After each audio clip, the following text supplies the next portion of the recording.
Welcome to Dive Deep, a ministry of Christ Wesleyan Church, where we seek to go deeper and be disciple makers for Jesus Christ. I'm your host, Cameron Ettinger, one of your creative directors here at CWC, and we just wrapped up our current series, Called, which was a series focusing on evangelism and how we are all called to go. Man, it was great kind of going through this, and it was interesting to approach that. Even, that was the topic of our Easter message too a few weeks ago, and we usually don't approach Easter that way. When we think of the resurrection, I think it's a moment to kind of reflect upon what God has done for us. I think that's the typical way we approach it, but just that extra reminder that we need to go and tell, and that's kind of been the resounding theme throughout this entire series. So Pastor Kyle, we're here talking about it. Pastor Brandon's out for the week here, we're a little busy. We are kind of finishing up the series and reflecting back on what we've learned from it. What's been some of the standout stuff for you from Called as a series? I think as a series, I'm the kind of person that if I don't have my notes right in front of me, then I kind of struggle with exact terminology and such. But when it comes to this Called series, one takeaway that I'm going to have here in my own personal life is, who am I actively praying for on a daily basis that needs to know Christ?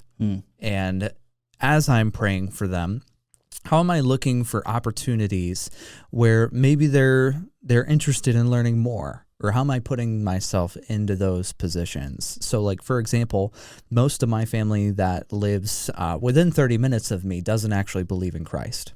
Or they may have at one point, but have since chosen their own way, or it's more of a fire insurance kind of model. So I've really been praying for them and seeing what opportunities I can do to reach out to them more and to engage in more family activities. Because yes, they're half an hour away, which is kind of on a line where it's not super convenient, but it is important at the same time.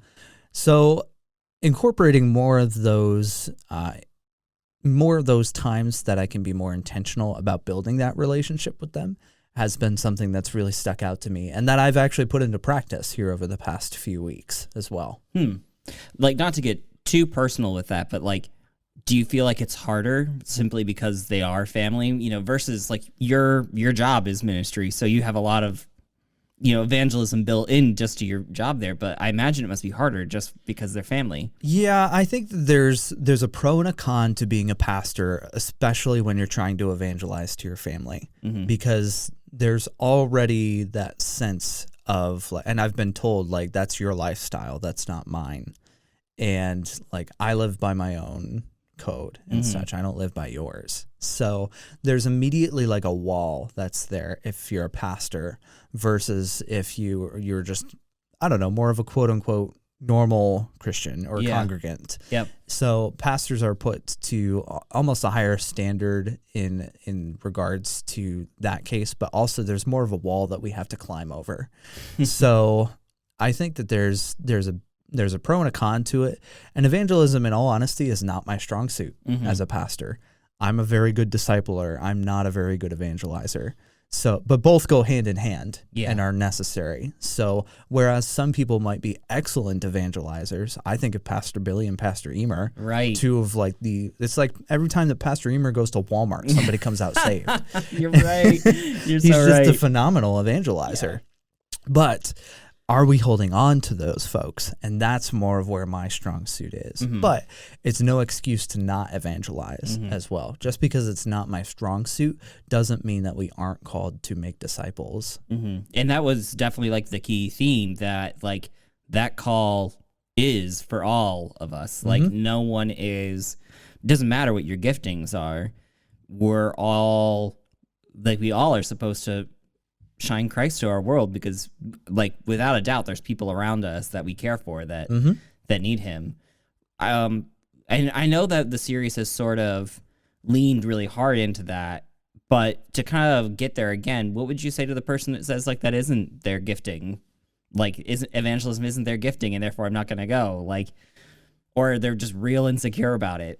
What do you say to someone like that? I think that this evangelism is not an option.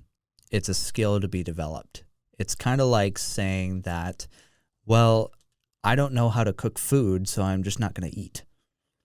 And in a sense, Yeah. like that's, well, you don't necessarily need to be, I almost said Gordon Ramsay, and it's like, you know what? Yeah. Do we really want to be like Gordon Ramsay?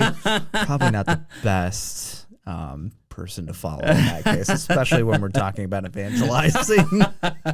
But you don't necessarily have to be the world's best chef. You just have to know how to cook for you and your family. So it's part of building up that skill. And maybe if you've never done it before, then possibly building up that skill might lead you to discover that you actually do have that gift, or you have it in a different way than the mainstream church would say to you as well. Like, my gift is not standing out on a street corner and proclaiming Jesus in that style. Some people do very well with that and are very well under those high energy and high intensity moments. Some people are very good at that. Me, I'm more of a relational evangelizer. How am I openly creating space for people who don't believe in Jesus to see that there's something different in me? How am I creating space to just talk about what I'm doing in the church, talk about what I'm doing in my life and how I'm celebrating what God has done in my life? And maybe that spurs them on to a deeper conversation. Your testimony is one of the most important things that can be an evangelistic tool for you in the midst of your own journey. And we just did that with the baptism class here. I always love doing baptism classes because really it's less about the baptism and more about the life change that's happening. Baptism is a means of grace into someone's life and can really be a huge stepping stone in your faith. But ultimately, it's a next step. Yeah. It's teaching you, what does it mean to publicly proclaim my faith in Christ and to help others see that there's something different. And that's really where I lean in a little bit more, is almost maybe it's like a secondhand evangelism, but teaching people how to do that, as well as doing it for myself. Gotcha. Like, I know how to share my testimony. I know how to talk about how God is working in my life. Not necessarily in like an apologetics kind of sense, but in just, here's what God's doing. I mean, for example, Chloe and I have been going through a terrible sewer situation at our house that has been extremely expensive. And there were many months where we were praying, God, we don't know where this money is going to come from, but we know that you will supply. So about 3 weeks ago, we, between saving up and the generous gifts of like the church benevolence fund helping us out, as well as congregants here in the church, we were able to raise up about $10,870 toward the sewer system. We got the bill a few days later. It came out to $10,853. Wow. So it's like, it's one of those moments where you look at it and you say, I mean, clearly God was working in this situation. We can't ignore it. It was so specific. It's exactly what we needed, basically. Yeah. So one of those things that I tell people is God was able to richly supply exactly what I needed. He might not have supplied everything I wanted or healed the pipes in the way that I thought he would, but he was able to work in the midst of that situation. And I share that with people. And that's one of those things that can spark them on to think, oh yeah, you know, I'm curious about that. Tell me more about that. So that's more of the evangelistic style that I take on. Yeah. That might be one that works for you. It might be one that is a little challenging for you. But there has to be some way in which we evangelize to others. We can't ignore it. I think that's what I've appreciated most about Brandon's messages over the last few weeks is how much they've landed on this idea that our lives are a work of evangelism in as much as that we live out our faith in front of people. And how important it is to live out our faith, you know, just to have ourselves in a right place, you know, because that will speak volumes about who God is to people who need to see that. Yeah. I mean, there's a reason why so many non-Christians or de-churched people say, well, I'm not going to church. It's just full of hypocrites. In essence, those Christians were evangelizing, but in a very negative way. Yeah. In a way that did not represent Christ very well. And it actually turned people off to the gospel. How much of a weight is that to think Yeah. about just my actions and my words when I wasn't openly evangelizing actively prevented people from knowing Christ. Mm-hmm. Wow. Yeah. I mean, it's a both and in Yeah. that situation. Yeah. Yeah, it's definitely left me with a lot to think about, these past few weeks, and really just to think about how, it's weird to say, like, the way you evangelize is by working on yourself. But it is kind of true to a place, because, like, people will see that hypocrisy if you're not living it, and that will do more damage than good that could be caused by sharing your story. So, the reminders to do that have been really good, I think, over the past few weeks. But to shift gears, I know we're coming out of Called, and we're going to be starting our new series here very soon.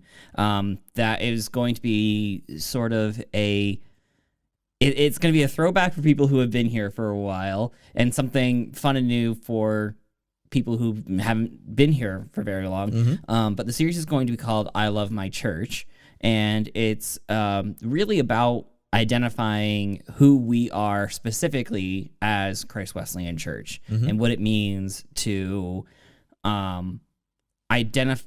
to take on that identity of someone who wants to be a part of Christ Wesleyan Church. And at our church, we have something called the 4Gs, which are, we call them our life steps. So that's kind of like things we've identified as significant steps that people need to take in their faith at some point.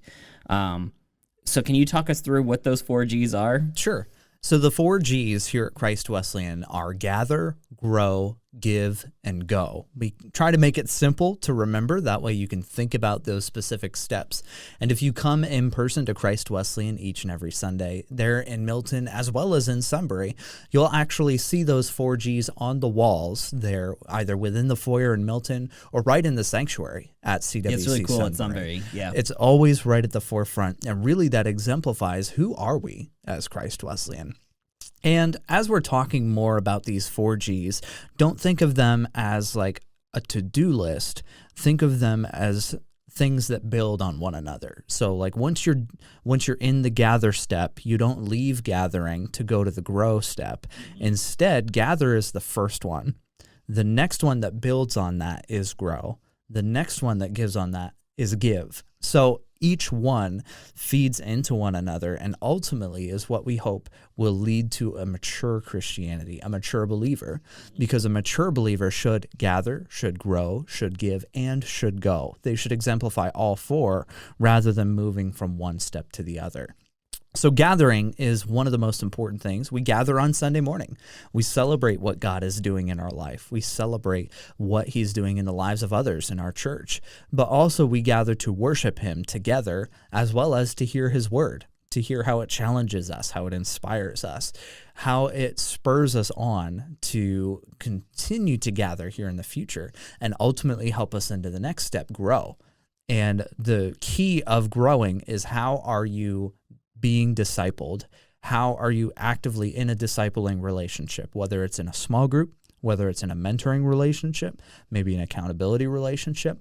Ultimately, we have to have other people come alongside of us to teach us what it means to grow into the likeness of Christ. And the key to that is that it's a smaller, more intimate sort of thing versus the experience you might get on Sunday morning, where there's so many people here. It's impossible to do that on a Sunday morning, to really get deep with another believer. Well, I mean, even if you were in a smaller church, I grew up in a church of about 300, which is staggeringly less than Christ Wesleyan.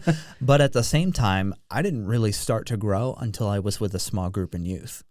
And even in a church of 60, which was where I did my assistant pastoring when I was finishing my master's, there were still people that I was acquaintances with there, but wasn't necessarily in a discipling relationship with. That happens within almost a context of 12 or fewer.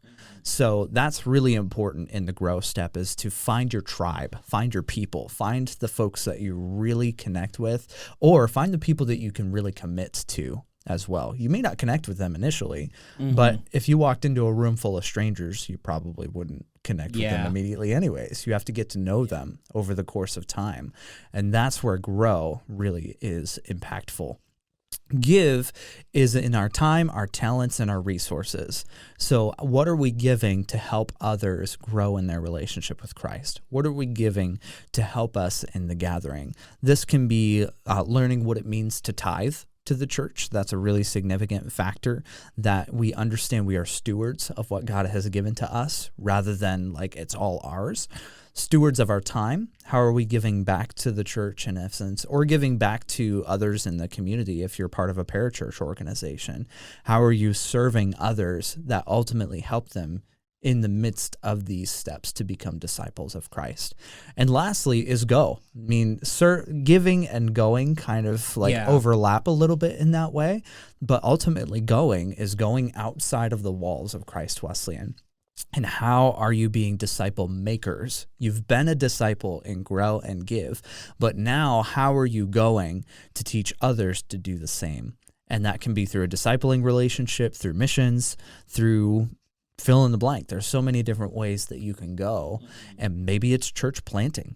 I mean, that's kind of something that we don't talk about a whole lot here, but one of the most formative moments of my own life was when my home church back in rural New York, like middle of nowhere, more cows than people, decided we want to plant a church in the largest city next to us, which was 10,000 people.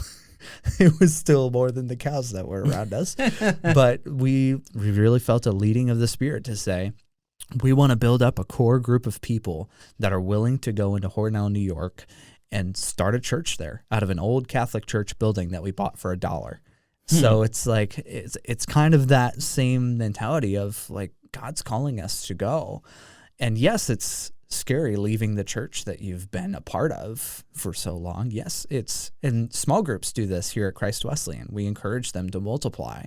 We encourage them that if you've come to a place where maybe you're getting too big, or you've just got a ton of rock star leaders, what can we do to help you grow in that sense of getting out of our comfort zones and reaching more people for the sake of the gospel of Jesus Christ, to take that step of being a disciple to a disciple maker. Mm-hmm. Because really the Great Commission was not for the disciples to continue being disciples. Jesus told them to go and make disciples of all nations. Mm-hmm. Really the formative part of being a all-in Christian is, what are you doing to make disciples above all else? And that's where go really comes into its prime. So that's like the 4 Gs in a nutshell. A quick overview. Right. But you're going to get the overall overview here in the next few weeks from our teaching team here at Christ Wesleyan, and really diving more into that. Yeah, I'm excited for hearing what each of you guys have to share on that, because you're going to be sharing about areas you're deeply invested in that process. I want to talk about this kind of as we're wrapping up here, but each of those steps that we talked about with like how you talked about it kind of building on each other. I can imagine there's a situation where someone feels a sense that they're ready to take whatever that next step is, and they're getting ready to do that, and then they immediately hit some resistance. Like, it's hard to fill in the blank, you know. They're looking for a group to get involved, and they don't immediately click with the people, or they're not sure what their giftings are, or having trouble finding a place to serve, or we kind of talked a little bit about the not knowing how to share your faith side of that too for Go. I guess, what's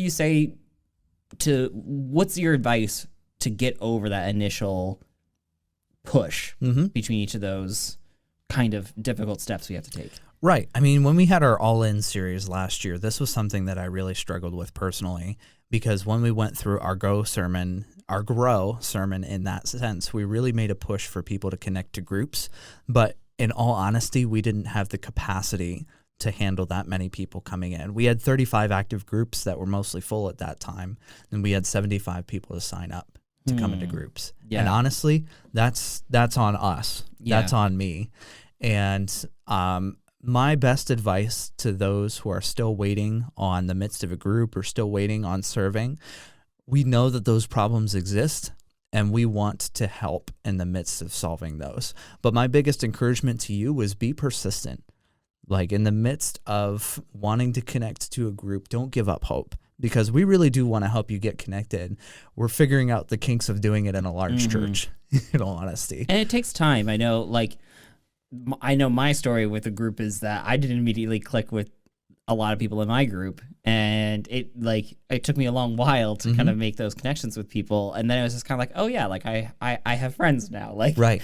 But like they're all people that I wouldn't have necessarily right off the bat said, oh, they were acquaintances, and I was like, I'm not to say that they would be my closest friends, years later, it was like, that's ridiculous to me in some ways, but they are. And so I think what you're saying about persistence can also apply to that too. Like, you can't meaningfully connect with other people unless you're persistent in trying to seek those connections and not just wait on them being done for you. Right. And really, that could go for any of these steps too. Like, there's nothing stopping you from serving other people with your gifts. There's nothing stopping you with going out from here and giving your testimony and reaching people for the gospel. Like, these 4 G's that we have, really, apart from gather, can all be executed like in your own faith walk, apart from us as a church. Right, they certainly could, but we want to come alongside of you in the midst of that